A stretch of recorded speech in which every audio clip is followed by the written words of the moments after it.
When it comes to the financial health of your business, do you or don't you share your financials with your employees? We're going to talk about the benefits of sharing your finances today.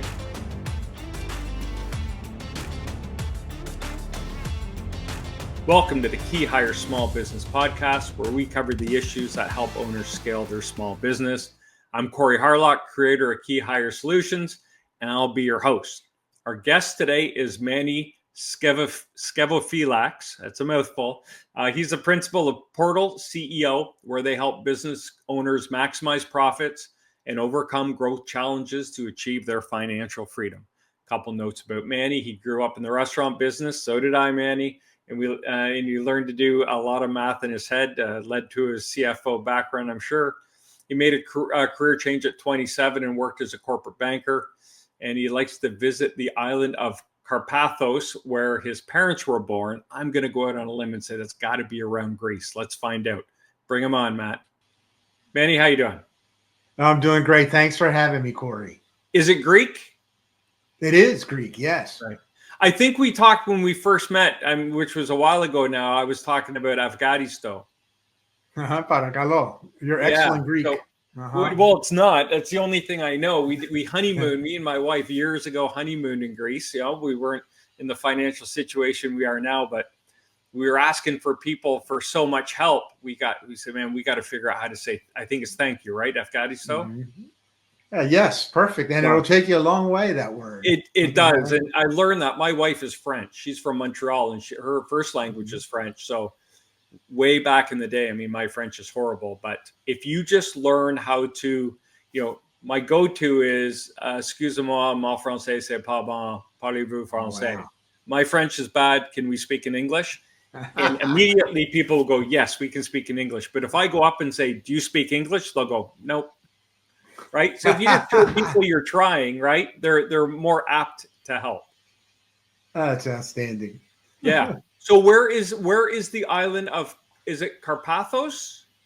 Yeah, Carpathos. It's in the southern Aegean. It's if you've ever heard of the island of Rhodes. Yeah. And so it's southwest of the island of Rhodes and northeast. Yeah, southwest of Rhodes and northeast of Crete. So it's over there by itself. Wow, crazy. It must be, so you're not close to Turkey then?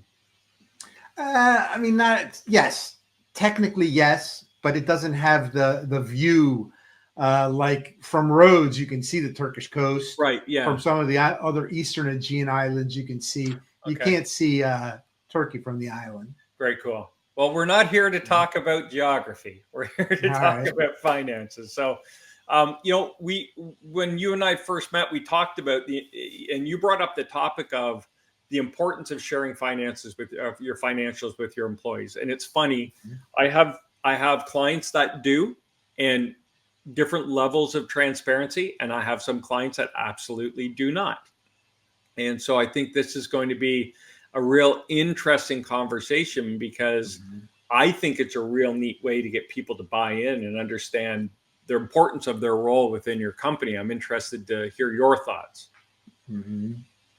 I started off on the don't share side of the argument, and then over time I was converted to to share.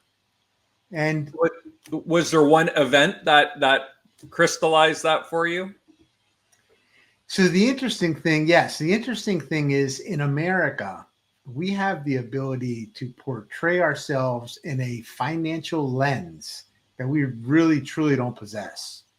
Yeah. So, for example, I go out and lease a car for $1,000 a month, and maybe I get an 80-20 mortgage on a house. So I am pretty leveraged up, right? And that creates the outward appearance of wealth. Sure. Meanwhile, I got my employees are busting their butt over at the shop, and they may think that I'm cheap for not wanting to, implement any of the suggestions, for example, that they've recommended, or they might think I'm hogging all of the cash and not wanting to share. So back to your first point of the quote unquote buy-in, I think it really helps buy-in if they know what's going on. That is something you hear in small businesses a lot, especially when people have a lot of access to the owner. When they finally, after, it could be years of hard work, treat themselves to something. They upgrade their house. They go out and get the car they always wanted. They go on a great trip. And inevitably, you will hear someone or a few people say, "Oh, it must be nice. Like, here I am. I haven't had a raise." They're out there living the life. And it's going back to the conversation we had with Marina. It was a podcast a few episodes back, but Marina did the difference between the entrepreneur's brain and the employee brain, like how they are wired differently and the expectations of it. So I guess the road you're going to go down is transparency. So if you're out there leveraged, or, you're trying to, as an owner, be rewarded and take advantage of some of the perks of owning a company, how does that look to your employees? And by sharing the financials, you might be able to give them a view to, okay, it's maybe not as good as you think, or, what are your thoughts on that? Yeah, I mean, I concur with you, Corey.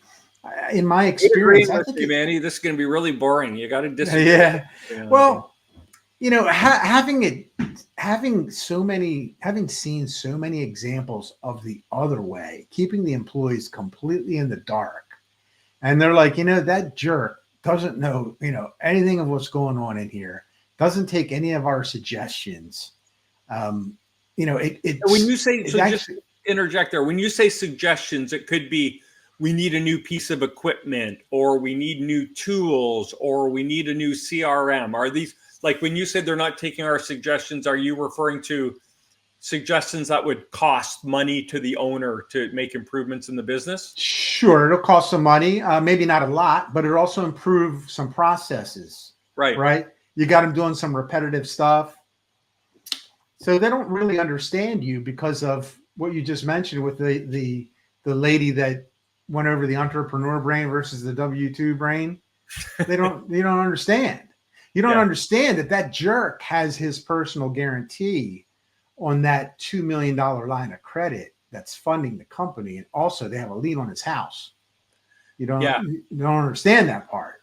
There's risk a little stress associated with that. Right. So some of the employees would be like, "What are you kidding me? My wife would kill me. I can't put a lien on our house on top of the mortgage." Right. Yeah. So when you're talking about sharing financials, maybe break down what aspects you would share. Are there any there that you wouldn't share? And maybe some of the reasons for sharing each of, or not sharing them. Sure.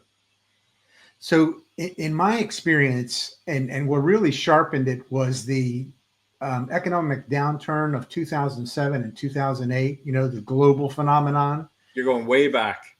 Yeah. So old school here, Manny. Yeah. So that really made me shift to the full transparency. So you don't want to scare the employees like they're going to lose their jobs, but it's much better if they hear it and see it straight from you as the owner and understand, put themselves in your shoes so they can really understand what you got going on and the pressure that you're up against. It's not that you're lacking empathy or, that you're being a jackass, it's that you have some, because employees get emotional about it. They're like, that jerk's got that new convertible outside. Yeah. You know what I mean? For sure. And we're over here, we just told him to go spend, 10 grand on this software and we could increase our productivity by 20% instead of doing the same thing over and over again. It breeds discontent in my experience. I think that's a really good word. So what when we talk financials, maybe define what are we sharing with people here? What are we doing to, and what's the purpose of sharing them in your mind? Sure. So I like to take that hand in hand with a incentive plan. So there would be an incentive plan for all the employees because we're trying to build a culture and the sustainable business. We want this business to continue on. So I want to share these financials in the same manner I talk to the bank. Let them see the profit and loss statement. Let them see comparable analysis. For example, for the month of May 2025, our business did X amount of revenue and made X amount of profit.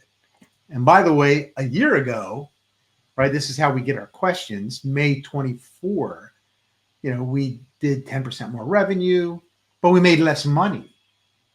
See, that's a key thing. Sure. Because they think the business is growing, more deliveries are coming in from the vendors, more products getting shipped out. But I'll be darned if that P&L doesn't say we're making less money, Corey. Right. Meanwhile, they think Corey's making bank. Yeah. Right.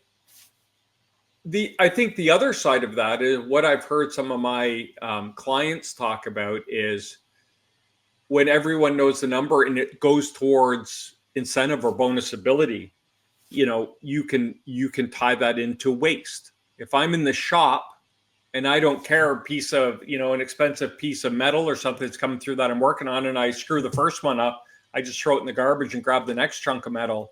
But that metal costs $1,000 and I'm throwing 2 or 3 in the bin a week, right? That's real money. So I think you can tie.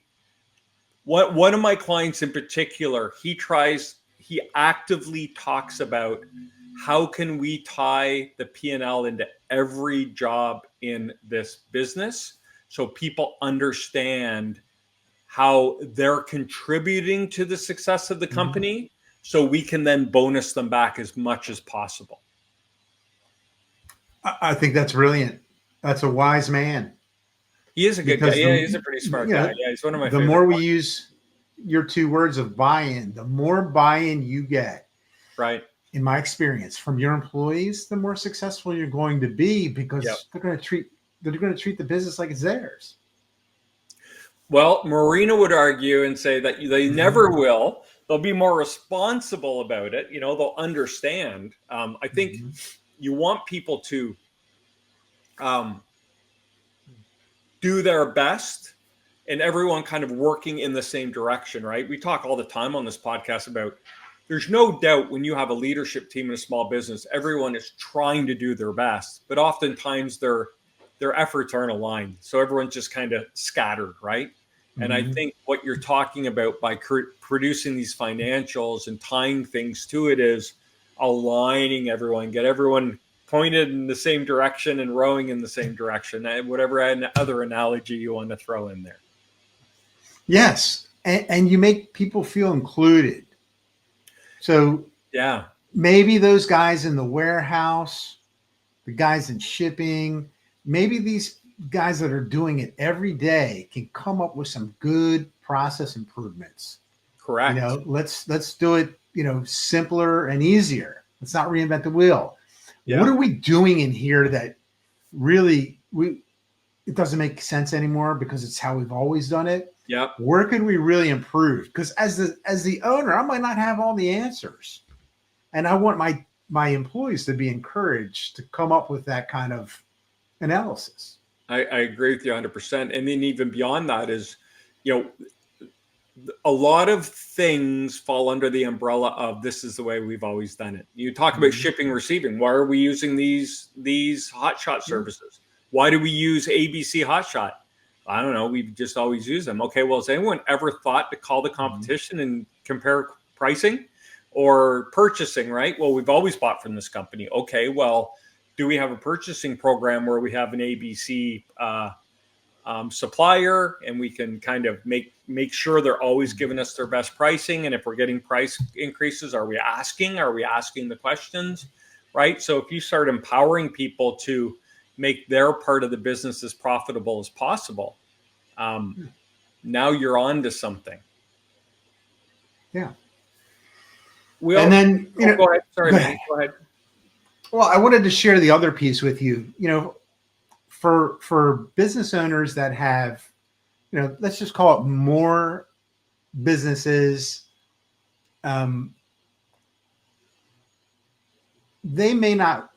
So, for example, I worked with a family that made a lot of money. They were very wealthy, business owners, they were self-made, but they didn't want to share all the financials with the employees. That was their thing. We're not doing it. However, they were very careful with the way that they showed up at the office. They would never come to one of their factories in a fancy car. They would never come in a fancy suit. They were always very careful to how they were showing up. Right. Which always fascinated me. It's kind of smart. It's like the realtor. I mean, you never want to buy a house from a realtor who's in an old junked out car, right? It means they might not be very good. You want to buy the realtor who's driving the nice car because they must sell a lot of houses and really know what they're doing. Yeah. Yeah. And they say we can't show up here in $1 million car because that guy that's working in the warehouse is going to say, what you said. Maybe I throw away 3 of these. Who cares? He just showed up in $1 million car today. Yeah, it's a fascinating world when it comes to this. It really is, and I think you've led us nicely into the next question, which is what are the mistakes or the pitfalls that you've seen of people who have shared financials or haven't, or maybe what's the difference between there, or how does that affect the people? What have you seen have been some of the pitfalls? Yeah, I'm glad that you've mentioned this, Corey, because there are pitfalls. As human beings, we have the proverbial green eye of jealousy, which may rear its ugly head from time to time. And, it's part of it. They might, you might have some employees get disgruntled one way or the other. If you show them that the company's doing well, or if you show them that the company's, not doing so well. Some people get disgruntled and leave.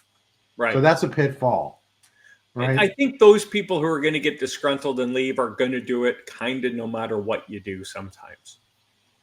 That's a good point. Like if they're looking for a reason to be upset and to find a reason for leave, they can find that. Anyway, sorry, that was just my thought. No. Excellent point you make. But that's one of the things that the quote unquote additional transparency brings. Potentially some people can get disgruntled. One time there was a company that was not doing very well financially. They refused to share the financials. But from every outward appearance, you thought that these people didn't have any problems with money. And, when things went real bad, the employees were just stunned. They were just stunned that Corey didn't have any money. But he's rolling up in a $75,000 Mercedes, and he lives in one of the best neighborhoods here in town. Nobody knew that, Corey's story was a leveraged buyout. I mean, he was paying debt service until he couldn't pay it anymore. Right. Well, that's an interesting case study. So let's walk through. Had they, at a point, let's say 12 months out, when they kind of notice like, we might be going in the wrong direction here. This is a good opportunity to say, okay, what could have happened had they been more transparent? Because you said they weren't transparent and people made assumptions, right? And when you like you said, because they presented themselves as people that, hey, everything's good, right? So why would people think anything differently? Had they gone, and it takes a lot of humility for a business owner to sit down and say to their employees, I need your help. We're in trouble. Yeah. Right? It's a hard thing to do. Business owners where they take home a lot of stress, making sure everyone's got paychecks coming in and they can feed their family and pay their mortgage or their rent and all that good stuff. Meanwhile, they're struggling at home often, right? So let's walk us through, what do you think could have happened, or what could have been some of the benefits of actually sitting down 12 months prior to all this going down, once they realized we might have some problems coming up? Yeah, this is a great question that you've presented, and in my opinion, a difficult one.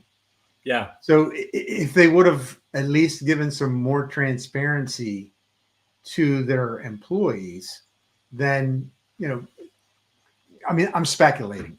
I don't know if they could have turned it around. Pie in the sky for sure. The manufacturing folks are not selling. We'd have to go to, if it was a sales problem, we need to talk to the sales department, right?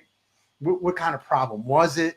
But just generally speaking, making them aware, could have, nobody likes to get laid off without any notice and have the proverbial bomb drop. Yeah. Right. So you owe it to yourself as an entrepreneur to keep the staff, informed. You don't know what everybody else has got going on at their house. If you would have said something a year ago, then some people would have had to make a decision and said, do I want to ride with Corey? Is he trustworthy? Is he transparent? I've been here with the guy 15 years. I'm riding. I'm going to go home and tell everybody that's what I'm doing. Or, you know what? Glad he said it, but not going to take the risk because I'm having some problems. I've got some health problems in the families. I got to go. Right. That's fair. Mm-hmm. The other side of that too, I would have to imagine, I don't even imagine, I think I know this would happen. If you said, I need your help, I need everyone to buckle down and try to figure out what it is. Like you said, sometimes sales go up when we make less money because we take our eye off certain markers, or we get a little more nonchalant around numbers because we just assume, well, things are rolling. I got to be making a ton of money here. And if you go to your people and say, look, we're trending in the wrong direction, here's where we are. Good, loyal, hardworking people that have been with you for a while, I have to imagine that they would say, how can we help? What can we do to get this back on track? And it could be, I don't want to lay anyone off, but would everyone take a 5-hour a week pay decrease just, so we can save some money on payroll, maybe invest that money back into the company. It could be our waste is through the roof. We need you guys to be more careful. Like, let's put some policies in place. It could be our sales are low, like salespeople, what can we do to get you to get out there and start hitting quota? But when people who have been with you a while and are loyal and like you, know, like, and trust you and enjoy working for you, if in this situation where you're trending down and you need them to help lift you up, I have to think that not all of them, but a good chunk of them are going to say, come on, let's go. I don't want to lose this job. I love working here. I love this family. I've been here forever. Like, how can we help? I think that's very eloquently stated, Corey. You said it all. They love this job and they trust Corey, and they're willing to dig in and see what they can contribute to try to help get out of this negative situation. Yeah. Whereas keeping it all inside and keeping it tight-lipped, people can tell, right? Sure. Yeah. Corey's not talking to anybody. He comes in, he says hi, he goes to his office, closes the door. Man, that ricochets through your whole operation. Yeah. Yells at a few, opens the door, yells at a few. What kind of mood is he in today? Yeah. That's it, right? So, okay, so we did the case study where business is down. So let's flip this over. Business is up. Business is going great. Now, what are the benefits of sharing your financials with your employees? There's pluses and minuses here. The benefit is that the employees can feel that they have a solid company that they're working for. It's sustainable. They're not going to be out looking for a job next month. Right. That's part of it, and then there's a sense of pride in that you're working in one of the best run companies. Sure. Yeah. Right. The pride there. However, we have the other side of this coin where it could breed some unhappiness. The employees may feel that you're not sharing enough of this business's profits with them in the form of an incentive plan. I've seen that happen. So I think what I just understood is business is great, but the incentive plan is a little chintzy, or people feel it's a little chintzy. Exactly. Yeah. Right.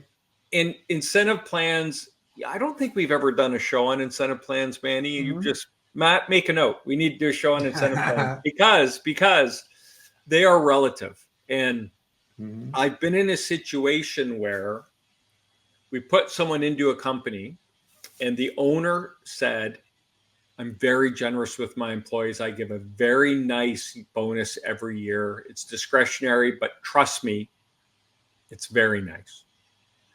And he just wouldn't share the information. So I took him at his word. I told this person who was, let's for argument's sake, making, they were making 100K and they were on they got a 15% bonus year before. So they got like 15K.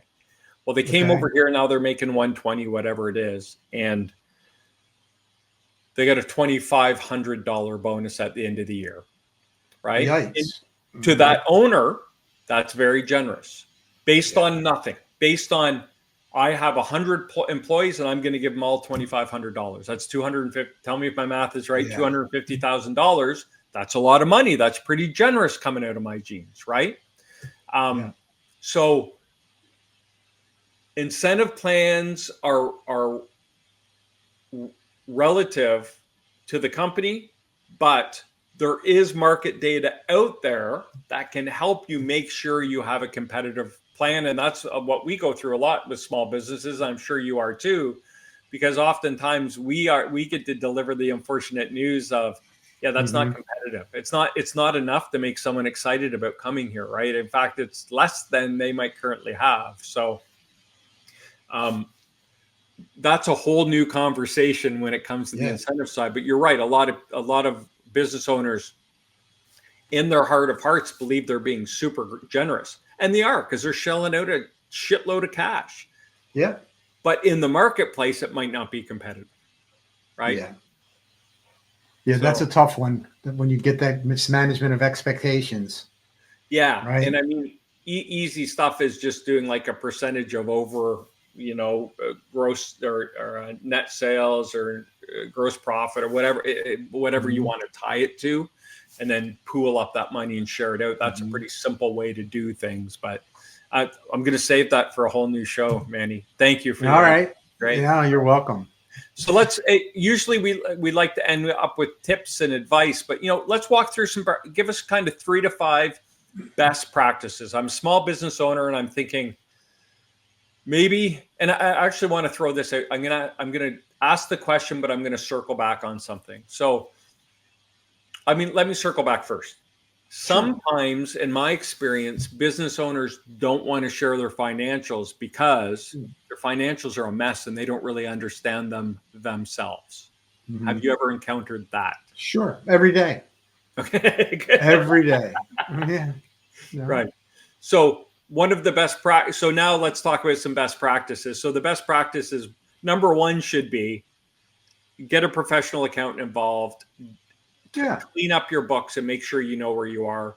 It's never a bad idea to have your financials in good shape. Excellent point, because otherwise you're working for nothing.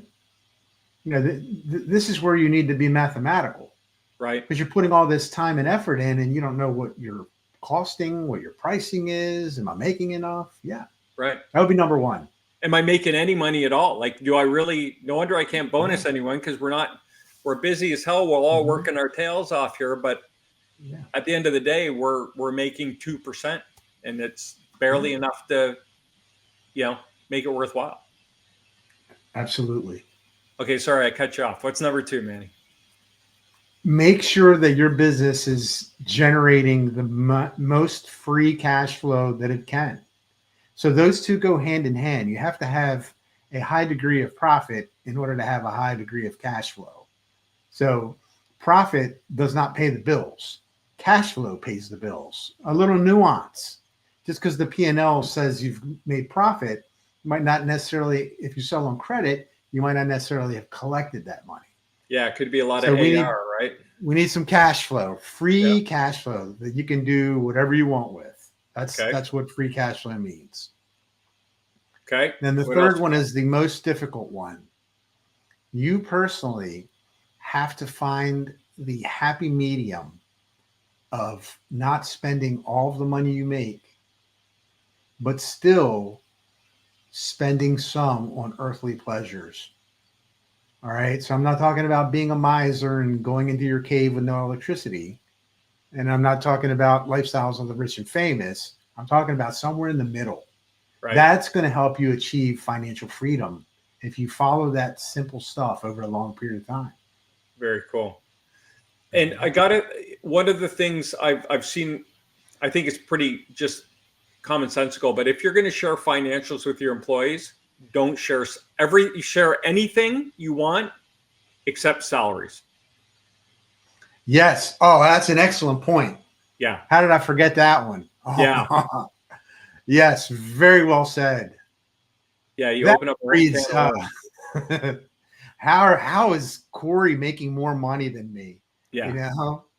People find out that stuff all on their own. You don't need to, be feeding it out there. But if you're going to share your financials, just make sure you redact or delete off the salary side, and you can put your whole labor number in there, I guess, right, as a percentage of revenue, whatever that is, and that's a good metric to track. But excellent point. Yeah, I forgot that one. Yeah, and then I think something we talked about before too is if you're going to share your financials, make sure you can point or explain to every person working in your business how they affect that end number, that net revenue number, right? Or that profit number, whatever you want to call it. So people understand. Very powerful. Yeah. That's very powerful, Corey. There's the old story about, I think I've talked about it before, but there was like a custodian in a hospital, and someone that said, "Hey, what do you do here?" And he said, "I save lives." Right. Mm-hmm. Even the custodians in the hospital knew that their job, making sure everything was stacked correctly and all, everything was where it needed to be, and they weren't out of anything, affected the flow of the entire hospital and their ability to do their jobs. And that would be a very high bar to get to, but working towards something like that and letting everyone know that, hey, everyone's job is important. You might think, oh, I'm just a guy on a machine or a person working a machine. No, you're a part of the product we're producing, and the quality you produce is going to trickle down through all of the finished product, That's very well said. Show everyone where they belong in there, and just don't share with them how much everybody makes. Yeah, that's right. Yeah, don't just tell them how much the guy beside him makes. Yeah, fair enough. Salaries, that's another whole trap you can fall into. Boy, that's another trying to. I think every small business owner has had to have that conversation when someone comes into their office and says, how come so and so makes more than me? And you're like, oh God, how'd you find that out? But right. Anyway, hey Manny, this has been awesome. I've really enjoyed the conversation. Some really good information here. Mm-hmm. If people are listening to this and they're thinking, I want to reach out to Manny, and I'm going to help you with his last name one more time here. Skevofilax. Yes, you got it. Skevofilax. Yeah. All right. Sure. If anyone wants to reach out to you, Manny, they want to pick your brain about some of these ideas, or talk about what you do, how can we get in touch with you? Sure. The best way would be on my website at portalcfo.com. Awesome. And I think we had a LinkedIn address too, right? There it is. Yes, that's my LinkedIn. Beautiful. And yes. Go ahead. Did you have something else to say? No. Those are the two best ways to get a hold of me. Beautiful. All right. Well, there it is. Hey, Manny, thanks so much. I've really enjoyed the conversation. Look forward to connecting with you soon. Yep. Thanks for having me, Corey. I enjoyed it. My pleasure. There you go. Manny Skevofilax. Let's go with Skevofilax. Hey, I'd like to thank you for tuning into the KeyHire Small Business Podcast. If you got value out of our episode today and you're watching us on YouTube, please subscribe. We'd love to have you as a subscriber to keep up with our current content. Forward this off to another business owner if you think they could get value out of the episode as well. We're trying to help small business owners, so whatever you could do to help us spread the word would be appreciated. If you prefer to listen to your podcast, you can find us on Spotify, Apple, whatever platform you listen on. Just search up the KeyHire Small Business Podcast. I'd like to thank you for listening. I'm Corey Harlock, and until next time, stop grinding, start growing.